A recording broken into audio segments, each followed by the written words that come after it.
Right, so this one is 160 IQ, 10 snaps. Hurry, please. Hurry. Is anyone else there? Where's the gun? Sonny, don't do it. Sonny, don't do it. Don't do it. Don't do it, Sonny. I'm not trying to hurt you, son. Don't do it. Sonic. Humans act in weird ways, and me being human, I'm stuck with the same thing. Still, humans didn't act very fun. Caller. Is he an alien? My ambulance is already on the way. Okay? They are already coming. I need you to take a breath so I can tell you what to do to help, okay? All right. I need to move the gun. What do I need to do? Help me, do not touch anything else other than what I am telling you to touch. Somebody needs to open the door. I have units on the scene. My son's trying to come again. Please, please. No. Okay, hang on. Somebody go unlock the door. Hang on, I'll shoot you. Please, come quick, please. The 911 call you just heard was placed by James Allen Brazel just 6 days before Christmas in 2016 when he heard gunshots coming from somewhere in his family home.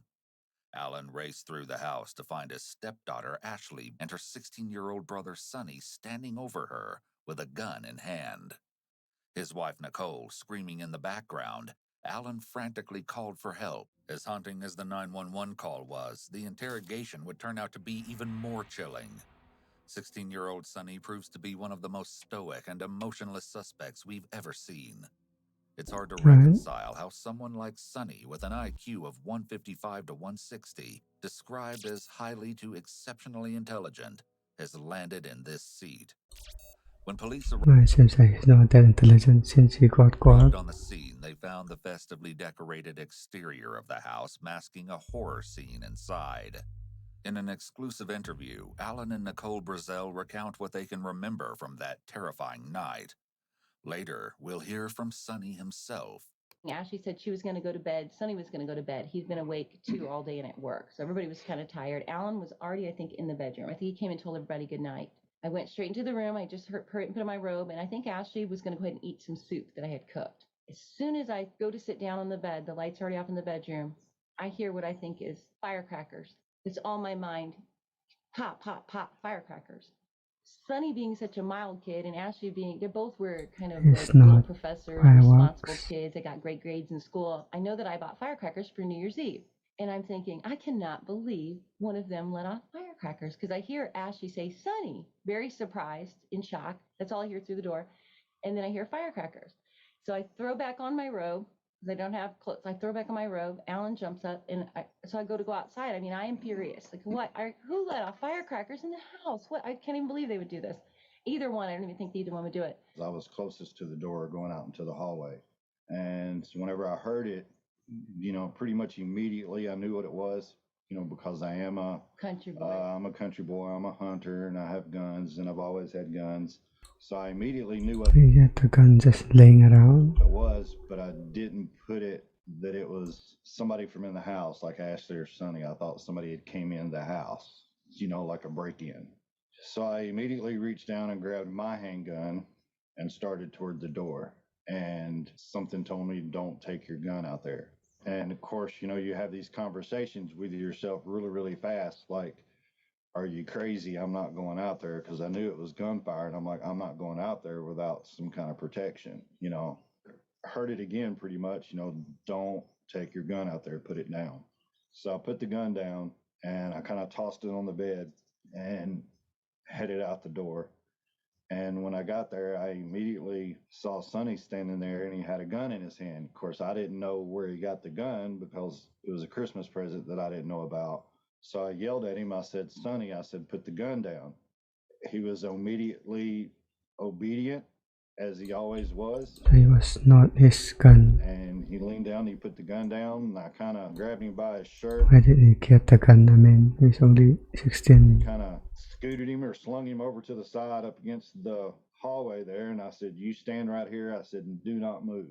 He did. He just stood there. He didn't say anything, but he stood there. So we went to check on Ashley. That's when she went in. This is all in a matter of Right. instant seconds. I'm like, Ashley, because I see I don't realize that I'm still looking for a firecracker damage. I know this sounds strange, but the mind, like I'm still stuck on firecrackers. It was at this point that Sonny's stepfather rushed back to the bedroom to find his cell phone and call for help. That exact minute, I guess Sonny bends down, picks up that gun again. It's on the ground. He's a little bit away from it. I have pulled Ashley from the couch, not being I'm a tall gal, but she was only about 5'5", lightweight. But I tried to pull her from the couch, and I realize Sonny's grabbed the gun. He runs to our bedroom. So I start screaming for Alan, "Oh my God!" Sonny, don't do it. Sonny, don't do it. Don't do it. Don't do it, Sonny. I'm not the kind of person, son. Don't do it. This man runs through the house and runs to the bedroom. Sonny, when he took off to the bedroom, and I turned around and I saw him go to the bedroom. I started toward the door. Sonny had ran around our bed to the furthest point away from the doorway. He was staring straight ahead at the door, but he was trying to change the clip in the gun, to change the magazine in the gun, because he had shot everything out of the first clip whenever he was in the living room. He's holding the gun. He's holding both of the magazines in his hand, and he's not looking down to see what he's doing. And of course, he had never handled this gun before.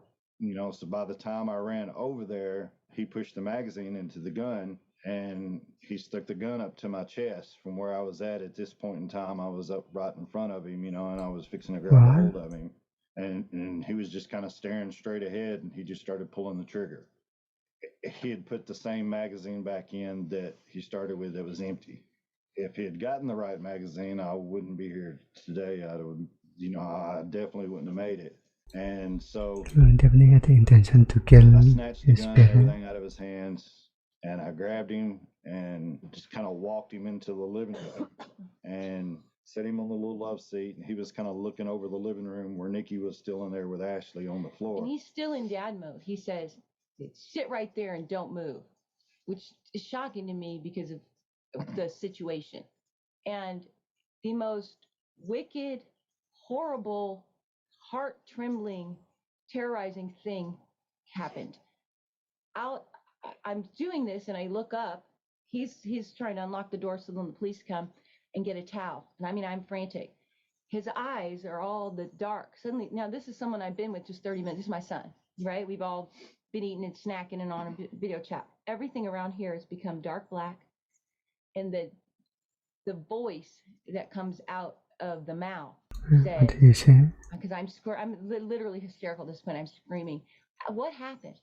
Ashley, answer me," because there is no, I mean, you would think if a whole clip, right, there would be blood, right? There's none. I'm screaming, "Ashley, what happened? What happened? What happened?"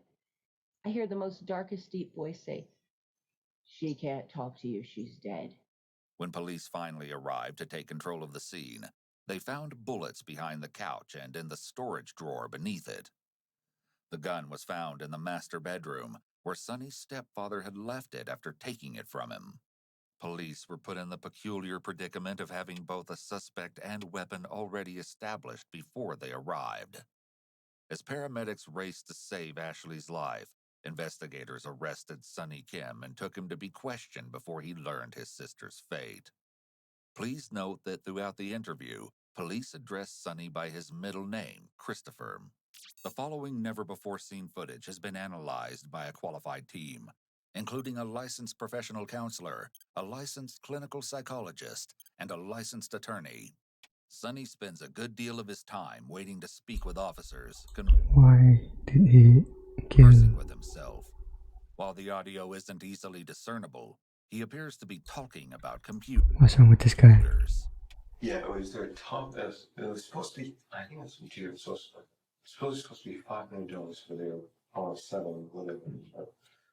The max speed of 600K. Hey, Christopher. Hey, my name's Josh. I'm Josh. I'm an investigator with Columbia County. How you doing, man? Okay. In Georgia, a minor may be taken into custody during a lawful arrest. Georgia law states that a law enforcement officer taking a child, or in this case, 16-year-old Sonny, into custody, must promptly notify the parent, guardian, or legal custodian about why the child is being brought into custody. Once in custody, if the police want to question the minor, they may do so without the parent present, as there doesn't appear to be a definitive law that states parents must consent to interrogation of their minor child. While police may interrogate the minor without parental consent, the court will still determine if any statements made under a Miranda waiver are admissible. With this all in mind, the officer is free to get to the heart of the matter. He jumps right in and asks about the victim, Sonny's sister, Ashley. Tell me about your sister. Ashley Kim. I believe she was 22. She lived in Colorado. She recently broke up, lost her job, broke up with boyfriend. I think his name is. Who it is? She came back over here for Christmas. Okay. After attending a concert in Atlanta, where she rented 3 days ago, I believe she left, something like that. As far as Ashley goes, that's it. Any particular information? Chillingly, Sonny uses the past tense when discussing his sister, Was. even though he has no way of knowing her current medical status. I guess no empathy present in him. I mean, has she been in town long? Only for a few days. When did she move out of Colorado? I believe it was like about a year ago-ish. And then she got a job, I think, as a secretary or something along this line. Yeah, I think as a secretary. Paperwork stuff. Paperwork stuff, boring stuff, right? Yeah, sorting stuff, things like that. I understand. The officer switches back to asking about Sonny. Just like when he was asked about his sister, Sonny gives a superficial, impersonal answer. From what I gather, you have a job, you work, and you've already kind of graduated high school. Yes. Can you tell me a little bit about yourself? 16 years old, male. Stating that he's 16 years old male is a highly atypical manner of speech, and an indication that Sonny may be completely detached from what just happened with his sister, since this description of himself seems to be made in third person. Where'd you go to high school? I was homeschooled for the most part. Okay. And then you finished up and taking some classes at GMC? Yep. Right. And do you have a job? Yes. Where do you work? Computer exchange. Do you really? Yes, on Washington Road. I've been there a couple times. Really nice. Good service over there. Always been pleased with the work that I've done on my computers. Notice how intense his eye contact is. Normally, this can be an indication that someone is watching to see if the other person accepts what they're saying, especially in the case of a lie, as someone wants to see if they're being believed. But Sonny has no reason to be looking for acceptance given what he's saying. Instead, this might indicate that he has some kind of social skills deficit, and he's been taught to make eye contact rather than naturally making some eye contact as part of typical conversation. He comes across as robotic. It's not a normal eye contact, yes. Here we see the have to officer look away once a bit. again attempting to connect with Sonny on a personal level by establishing common ground and building rapport. Just like before, though, Sonny doesn't appear to care and does not respond as the officer had likely hoped. With that technique rendered pointless, the officer is forced to ask Sonny more direct questions, and his response is disturbing, to say the least. I wanted to talk to you about the events that happened tonight, okay? Can you walk me through everything that happened tonight, Christopher? Kind of start at the beginning? Sure. So I suppose the beginning is yes. A bit of pretext, I suppose. Okay. We had planned to get my father a new 1911 .45 caliber pistol. About a week ago, we picked it up from the academy. We were hiding it in my room until we could package it and put it under the tree. Basically, well, not yesterday night, but earlier, I forget. What do you mean? Couple hours ago? Yeah, a couple hours ago. It's not but This interaction shows that Sonny may not be oriented to time, which could be considered typical given the stress of the situation. He may not show any overt signs of distress, but the way he described himself a couple of minutes ago, plus his lack of awareness of exactly when he shot his sister, are indications of emotional distress. Walked out of the room with the gun loaded. First magazine was the one with the extended grip, 8 rounds in it. There was 7 rounds in it and one in the chamber, and then the second mag in my left pocket. This one here was 7 rounds in it. In your left pocket? Yes. Front pocket or back pocket? Front pocket. I also had a pair of gloves on. Yes, a pair of work gloves-ish. Velcro here-ish and here. Sonny is clearly a detail-oriented guy as he describes his gloves. Sometimes suspects may provide these types of Is that unnecessary really details necessary out of in my nervousness and their desire to cooperate with the interrogation process. Sonny must at least be aware that he's in trouble, so it makes sense that he wants to be cooperative. At the same time, his mention of being male and the other details he's provided thus far could also give us a clue as to his personality type, possibly very rigid and perfectionistic. After that, I walked out to the living room and I turned left. I saw my sister and I put about 8 rounds into her chest on here, torso. Sonny says ish again. This also indicates his high degree of rigidity and precision in the way he thinks and speaks.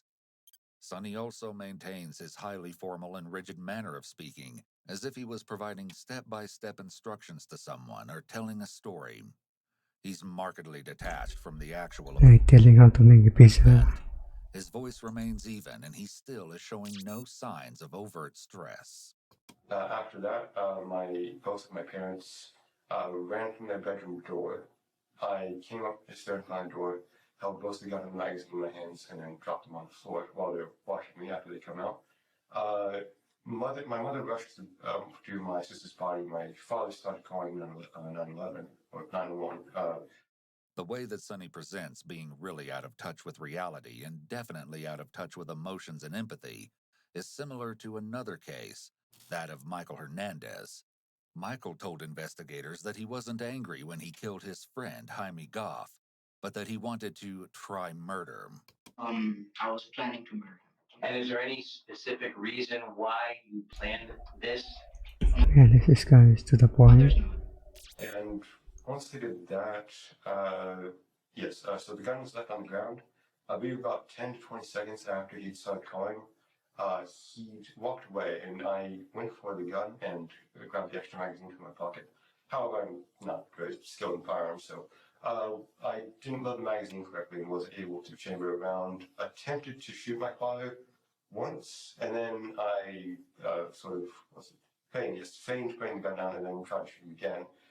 Not very good at firearms, so I wasn't able to kill him. But after that, yes, this took the gun away from me. I sat back down on the couch, waited for them to arrive, basically the whole process of them tending to sister's wounds. After I came back, she was pulled off the ground. Yes, and then that's when the police arrived. I was put in cuffs and carried up to the squad car, and after that, for a while after, I can't remember what order it was either a fire truck or an ambulance arrived, but the rest is, basically. Wow. Okay. Sonny explains everything in a very distanced way, including his own arrest, as if he's completely detached from the world around him. Depersonalization involves feeling detached from oneself, as if observing one's thoughts, emotions, and actions from a distance. Other symptoms include feeling emotionally numb, disconnected from one's surroundings, and experiencing memory difficulties. Sonny makes no effort to hide his intentions either. He references his sister's body instead of calling her by name. Again, at this point in time, Sonny doesn't know whether she's dead or alive. He also openly admits to trying to shoot his father twice. He could have taken the opportunity to claim he had a change of heart in an effort to potentially look better, but instead admits that he wanted to and would have shot his father if the gun had not stopped working. Unfortunately, there's no other information about why exactly the gun stopped working. Chillingly, he shows absolutely no remorse and continues to sound cold, detached, flat, and methodical. He might as well be describing how to put a computer together piece by piece. When you were putting the magazine into the weapon and chamber the round, what was your plan? Initially, my idea was kill father, mother, sister in order of threat. So, for some reason, though, I didn't go along with that. I'm not sure. Suppose I didn't really act the way I was planned. For some reason, Sonny What's his actual plan after that? ranks his family in order of threat. It could be assumed that he means he intended to kill them in order of who was best equipped to disarm and stop him. But that isn't necessarily true. The officer will have to follow up on this later. For now, though, he lets Sonny maintain his train of thought. and it's important that the interrogator doesn't interrupt once they get a suspect talking. This is because it Yeah, they allows want to them to keep get their them full, talking. uninfluenced account of what happened, and the interrogation only gets stranger. And the idea was walk into the bedroom, both parents were either sleeping or resting, kill father, kill mother, and then walk out into the living room and kill her. Order of that's magnitude, I forget the word, but anywho, that was the plan. However, I suppose humans act in weird ways, and me being human, I'm susceptible to the same thing. And why I wore the gloves is because I figured my hands would get sweaty in humans. Nervousness in humans and such, so I wore them so, I would be able to maintain my grip on the weapon and such. However, Jesus kind of condensing things. still, humans didn't act very smart in a way. Basically, I unloaded all the rounds. I meant to only put 1 or 2 in there, but I don't know. I'd never shot someone before, so they seemed like blanks. Basically nothing. There wasn't any discernible impact or anything. So I just kept on shooting, and then after that, I walked up to and moved to my parents' door and stood there with weapon in my right hand, Right. and then magazine in left hand, and then I dropped them on the ground. Nicole Brazel, Sonny's mother, ran an embroidery business out of the house, teaching textile arts to students. His stepfather, Alan, had accepted Sonny like his own son. Sonny's sister, Ashley, was known to be outgoing and had been enjoying her time at college in Colorado. In the 6th grade, Sonny asked his mother if he could drop out of school, in large part because he felt bored. He was homeschooled for a while, and at 13, he started working for a company who his mother had a contract with, before working at a computer store. At 15, he started at the Georgia Military College, where he completed high school classes alongside college classes. Altogether, they appeared to be the picture of a happy family. In an exclusive interview, Sonny talks about his childhood in more detail and about his relationship with his mother and sister. My biological father left the country and went to Seoul, Korea, and my mother kept us afloat tooth and nail, and she fought for us. Prior to my incarceration, I was actively working at Computer Exchange and taking classes at GMC, and I was, I suppose, living a good life. I was always provided for, I was always taken care of, and I had loving parents. Why you want to derail the life? Maybe it's very good and working and all. She got us out of debt. Eventually, we were, a stable household. She met Alan, and he's a great guy. So I have had a really wonderful set of parents that I don't think I could have asked for. I owe everything to them. Pretty much everything good in my life that they've been responsible for in some way, shape, or form. Ashley was the bigger sister. She had the kindest heart out of all of us. Ashley got a lot of our kindness. I'm not sure what I got. I lean on her a lot for a lot of things. She was, between her and my mother, they were the only 2 stable things I really had in my life. Ashley was someone you could always come to, and she was always put together. I could always trust her judgment. I suppose I get my morals from her. She had a real heart for people. I love that about her. He was her favorite out of everybody, and she was his favorite.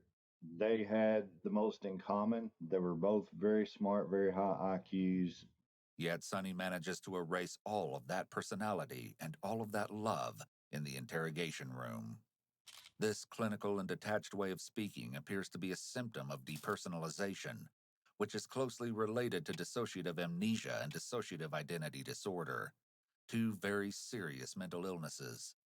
There's no anger here, no emotion at all, and no indication that he had major issues with his family. It's almost like he was possessed and is now just describing what he saw. He's speaking like the lights are on, but nobody's home. I suppose I just saw her and I didn't recognize her as a son, but shot the first person I saw, I suppose. Not a reaction. Obviously, I actually did not the way I intended to. He tried to get less sentences from this. Didn't make enough room or take into account, the way humans act.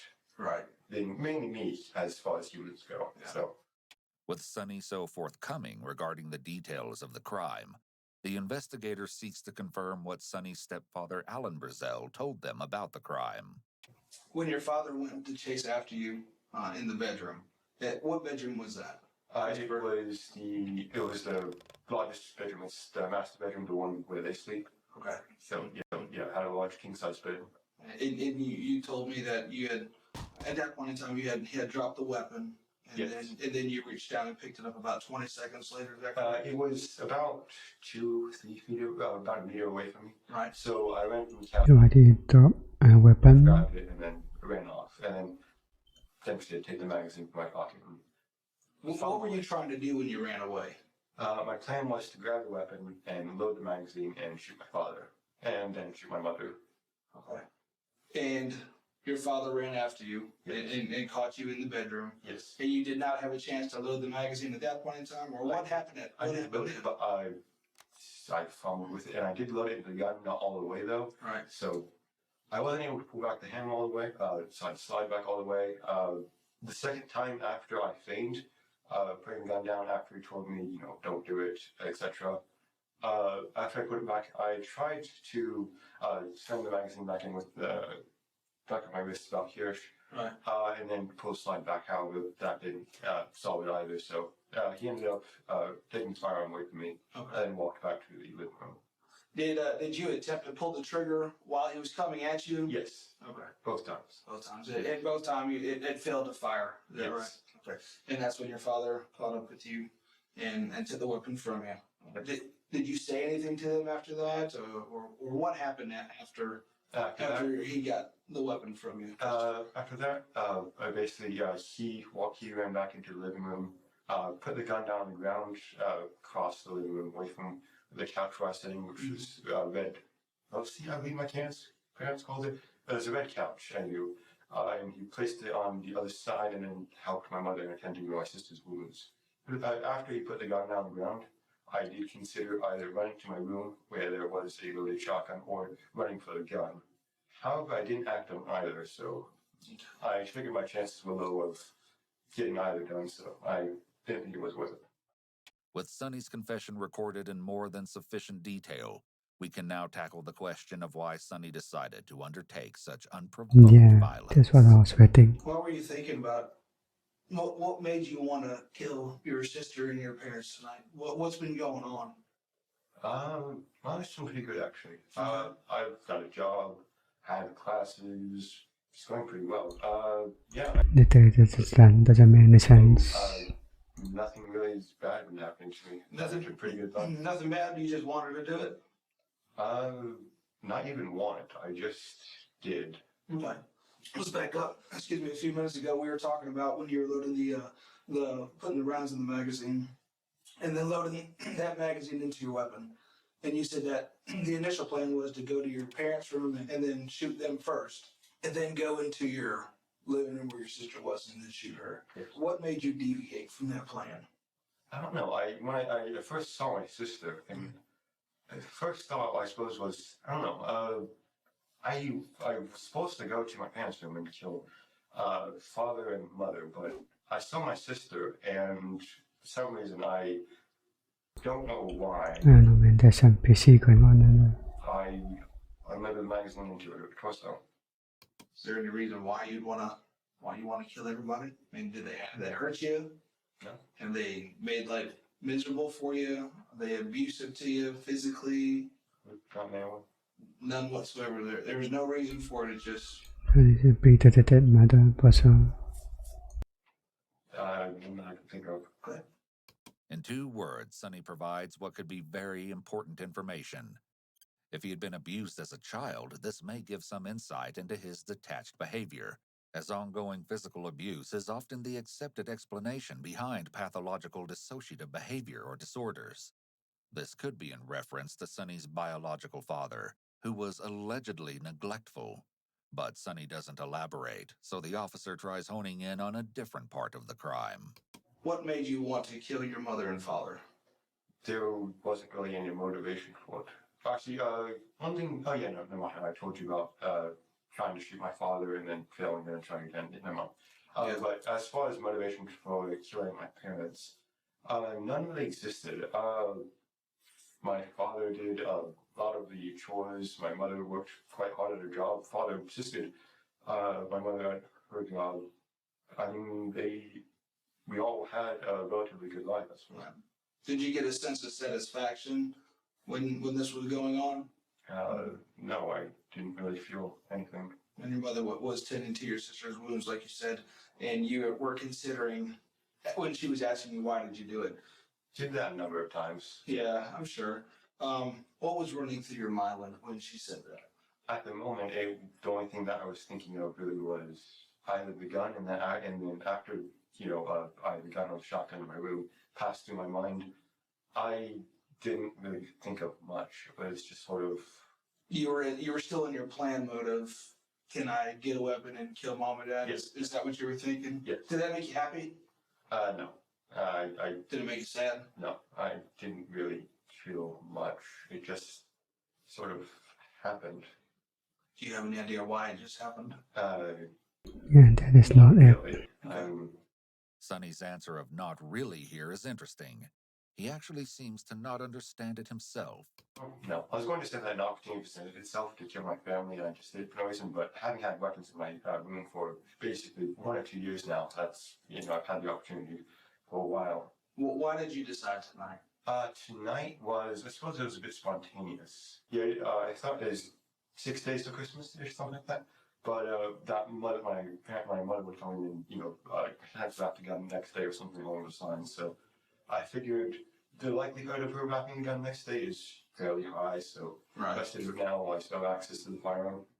Even though Sonny's rationale for committing the crime tonight is disturbing, it still doesn't entirely make sense.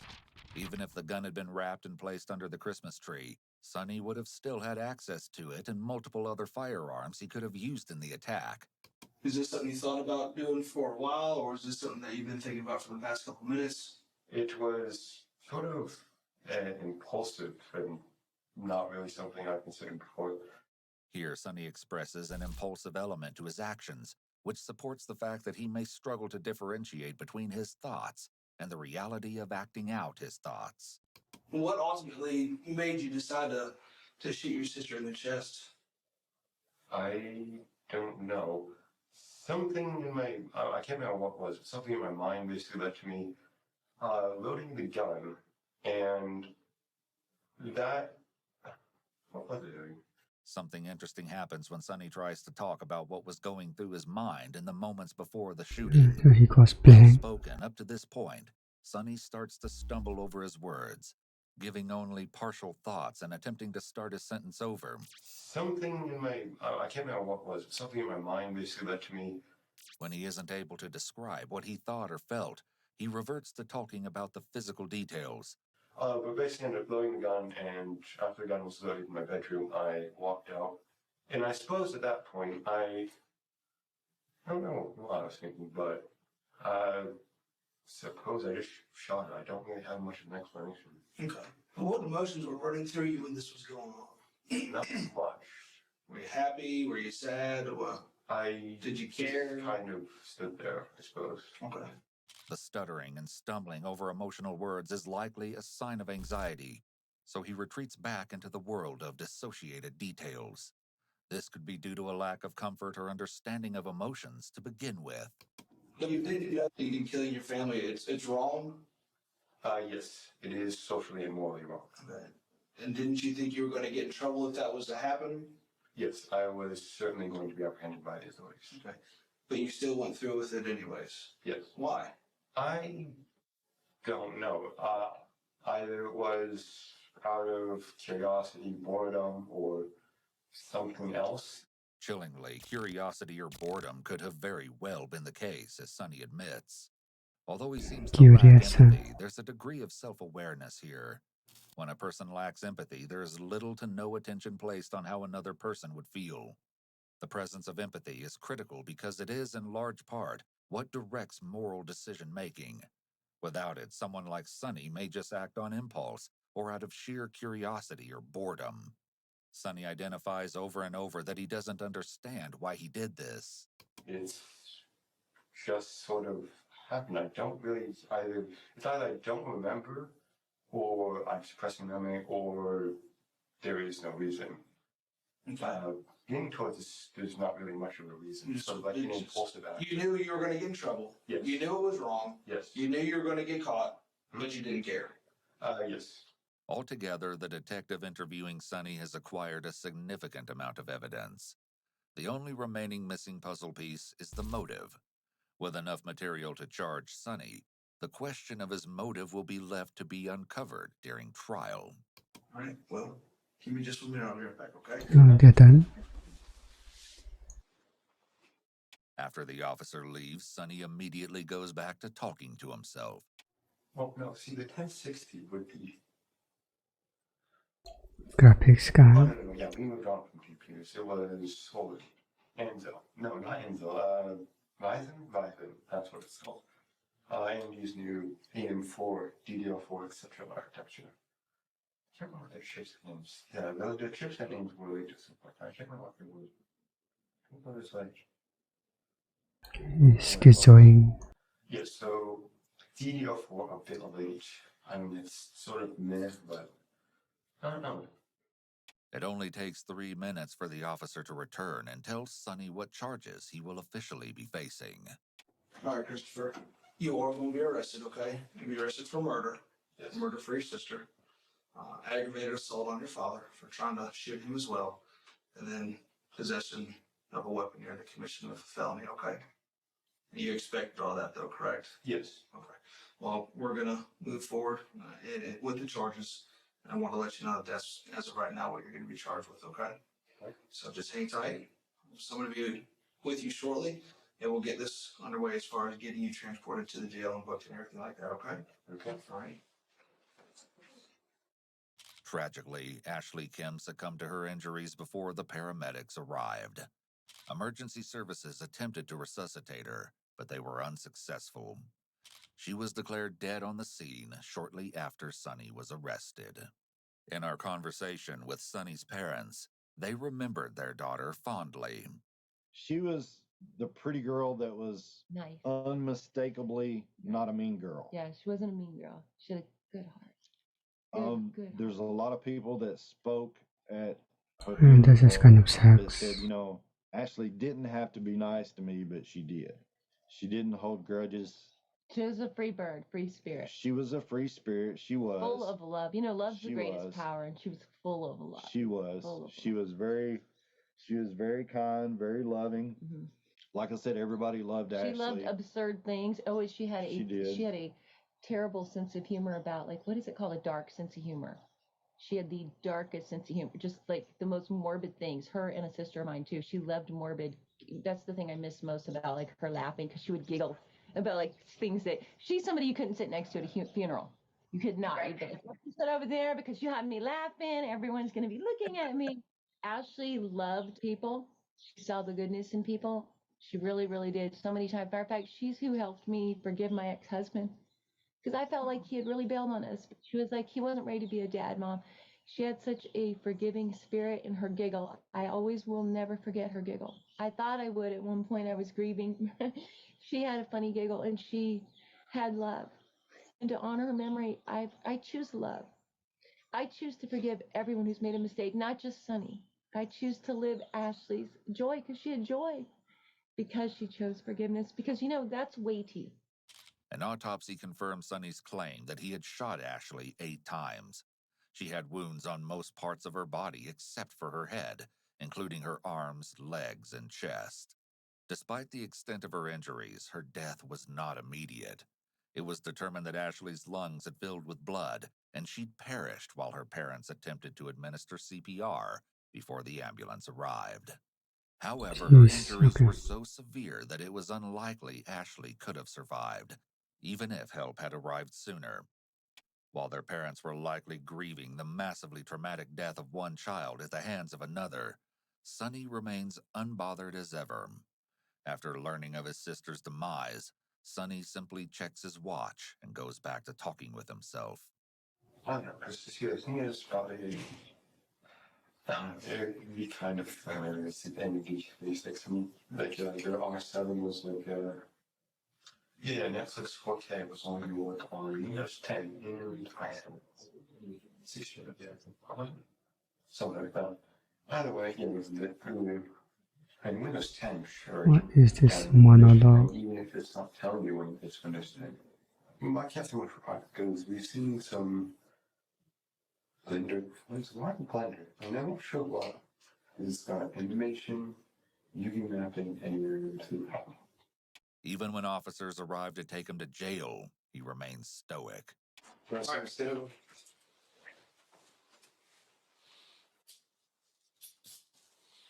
You feel the hammer has a leg. That's a small wrist, huh? Christopher, this deputy that's right behind you, he's going to take you up to our jail, get your fingerprinted and processed, and get the jail paperwork started on your charges. Okay? Wants to be in your stuff, all right?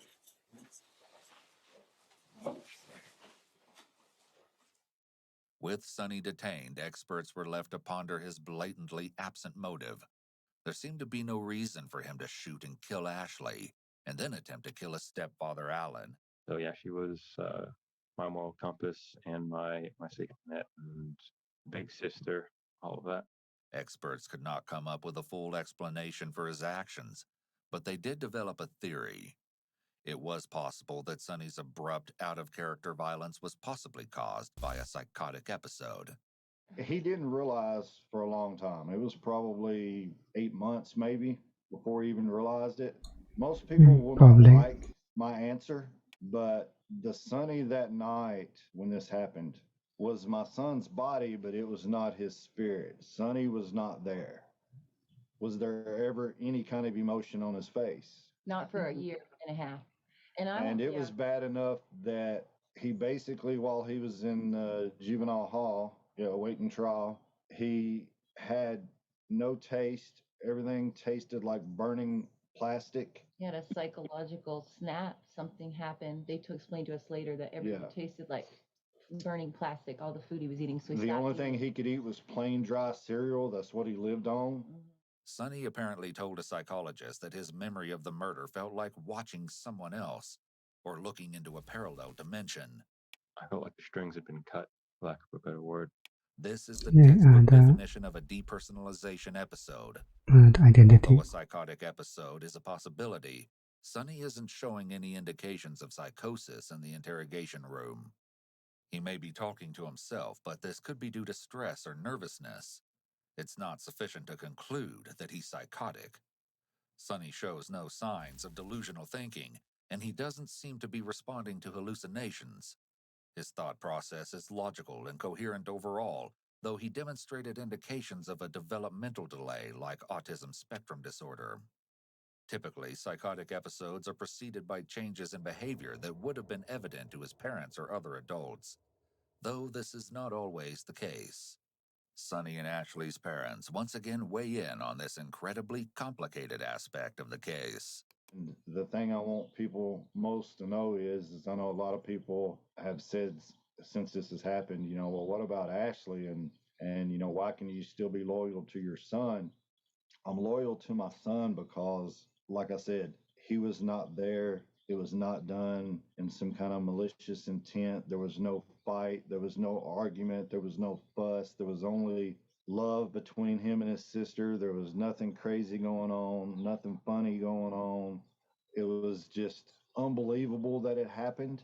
And it's hard for me to even believe it now, even though I was probably the best witness that was there the whole night that I actually saw the most, heard the most, pretty much knew the most because I knew what was going on from the sounds. I knew what it was. And I've stuck by Sonny. Me and his mom have stuck by Sonny, first off, because we love him and he's our son and we'd stick by him anyway. This was not something that, was like in a fit of anger, or it was not a planned out thing that that he hated her or he was jealous of her or any of the stuff that they tried to say. They tried to say that he was jealous because she was outgoing and he wasn't. I was a single mom, and my ex-husband, I didn't have money.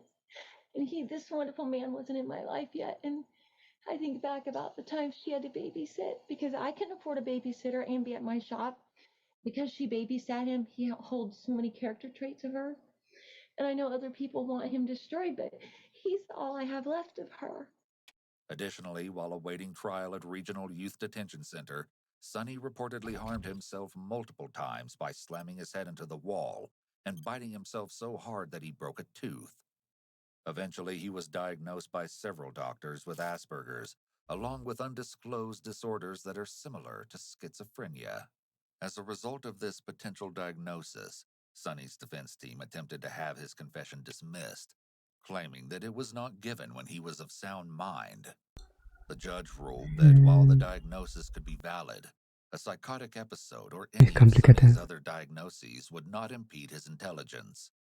He allowed the video of Sonny's interrogation to be played in full. The Brazels were not pleased by this decision and maintained that some aspects of the case were mishandled from the beginning. A few minutes later, an investigator showed up and he was explaining the situation to me. He said, we're going to take him down. He said, but we can't speak to him until his parents get there. You and your wife get there. It's crazy. They put him in the car. I never saw that, but I was in the front yard. Right. So they had already put him in the car by this time. They said, they explained that they had to take him, to, I guess, Columbia County Jail or whatever it was. So they took him to jail and said, as soon as we finish up here, and said, we're going to call you and you'll have to come down so we can interview him, your son. But as you saw in the earlier footage, neither parent was present for Sonny's interrogation. Yeah, but by 8 o'clock, we realized they're not going to talk to us at all. And so it's weeks before we can get any conversation with them. They even to get Sonny a public defender because he went into the indictment with no attorney. It was no parental support, nothing. He was in there on his own, but we were begging to try to go, but they wouldn't let us. It was probably, a year later before we actually saw the video. The first court session that we went to, we immediately started calling the police department and pretty much, got no answers. They wouldn't really tell us anything. They told us that we couldn't talk to them because they charged him as an adult. And do you know that they didn't even give him a public defender for 4 weeks? Ultimately, in July of 2019, Sonny pleaded guilty by reason of mental illness to murder, aggravated assault, and 2 counts of possession of a firearm. He was sentenced to life in prison, plus 25 years, but will be eligible for parole in 30 years. Because he was convicted by reason of mental illness, he will continue to receive psychological counseling during that time. Sonny's parents continue to stand by him, and despite the terrible tragedy, the family has remained close. And he tells us all the time that he is very aware and very grateful that we're still his parents and that we love him and support him because he knows that there are a lot of people in there that lost all of their family ties and everything whenever whatever they did happened. He treasures it. He said, I want y'all to know, he said, you can't ever know, he said, how much that I appreciate it and everything. He said, of that you're still my mom and dad, you still support me, you never threw me away, you never. He says he works so hard in there every day to be worthy of that. Right.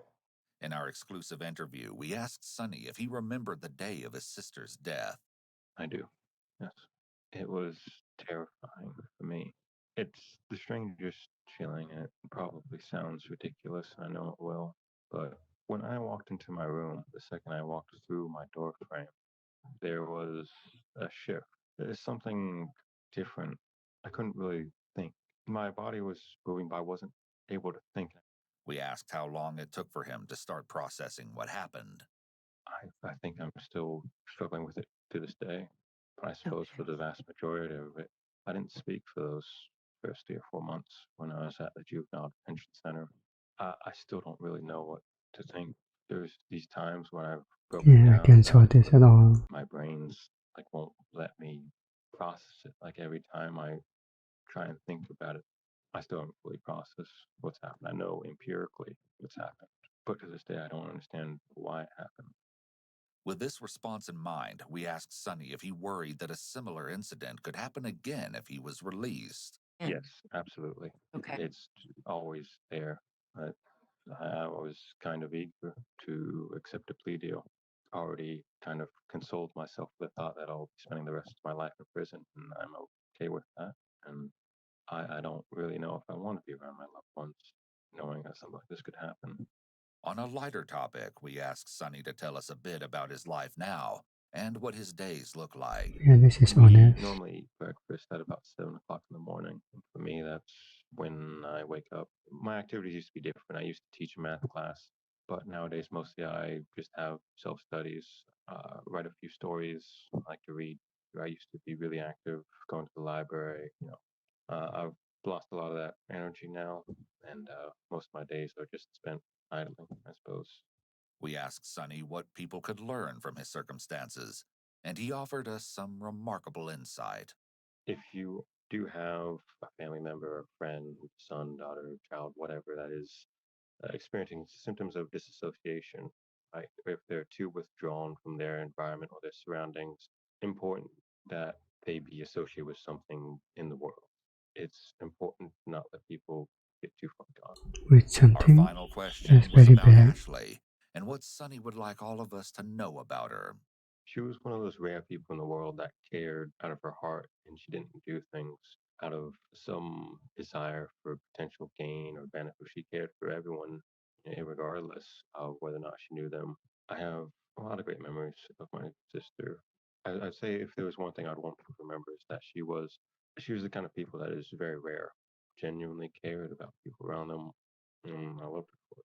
I love her for it now that I can truly appreciate what it means.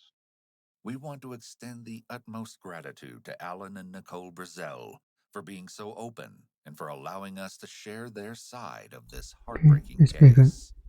That's a bit